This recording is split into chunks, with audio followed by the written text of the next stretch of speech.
Hello friends, my name is Educator Katie and I'm here at ZooMontana. Today we are going to be talking about animal adaptations. Now an adaptation is a heritable trait, meaning it's passed down from parent to offspring. And these traits or characteristics help that animal to survive. It can be something physically on an animal's body, like the amazing teeth of the beaver, super strong, ever growing, helping them cut down trees. It can also be the type of scales an animal has. Snakes have keratin in their scales, which is the same material that our hair and our fingernails are made out of. And those scales, while they're very protective, don't stretch very well. So that's why snakes need to shed their skin, and that's an adaptation. Also, an adaptation can be a behavior that helps an animal to survive, like coming out at night, being nocturnal rather than being diurnal or a daytime animal. Today, we're going to be talking about the adaptations of a bird. So let's get started. All right, so this here is Scout, and Scout is an eastern screech owl. Eastern screech owls are found all throughout North America from the east side of the Rocky Mountains all the way to the east coast. And they are an amazing species of bird. Now, you've probably heard a lot about owls and they have so many adaptations. I'm just gonna tell you a few today, and then your challenge will be to tell your teacher some other adaptations. The first adaptation I want to talk about is their eyes. Now, I know I say that, and Scout here only has one eye. I do want to tell you about that really quick. Scout here was hit by a car about 6 years ago, and when he was hit by that car, his left eye was so badly damaged that he actually had to have it removed. So he can't fly very well, and he also has other predators that would be going after him. He'd have a hard time finding his own food, and that's why he's here with us at the zoo.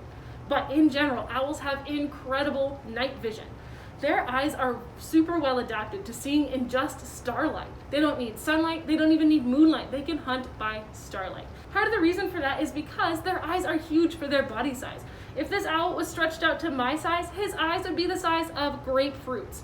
That's because just like a large window lets in a lot of light to a room, large eyes let in a lot of light to an animal's brain, so they can see in very low light conditions, which is incredible. But he has another incredible sense, his hearing.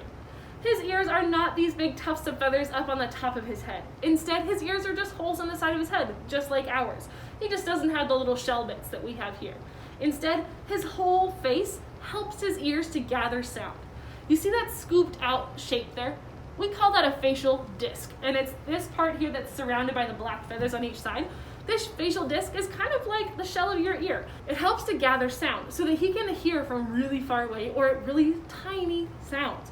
In fact, most owls, even though their eyesight is excellent, they don't need their eyes to hunt.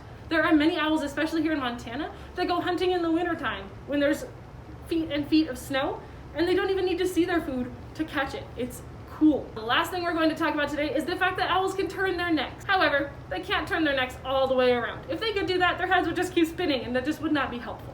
However, they can turn their heads about 3/4 of the way around, which means if I had a neck like his, I could turn this way, look back behind me, and look back over this shoulder at Scout without turning my head back around. And they can do that in both directions. They often do it so fast that it looks like they're all spinning in one direction. Now, there's a couple of reasons why they have this adaptation to be able to turn their neck. First of all, in your neck, in a mouse's neck, and in a giraffe's neck, we all have 7 bones.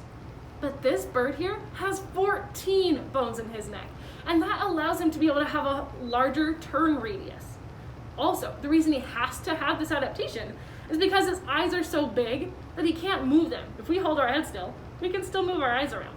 His eyes can't do that. He actually has bony rings that hold his eyes in place. Kind of like your ears are faced forward, you're gonna hear sounds better from the front. His hearing is based around his facial shape, so being able to move that facial shape allows him to better pinpoint sounds. I've told you just a few owl adaptations, so now it's your turn. Can you think of something else that would help an owl to survive? Whether it's a tiny little owl like this eastern screech owl or a really big owl? Find out and tell your teacher. See you next time.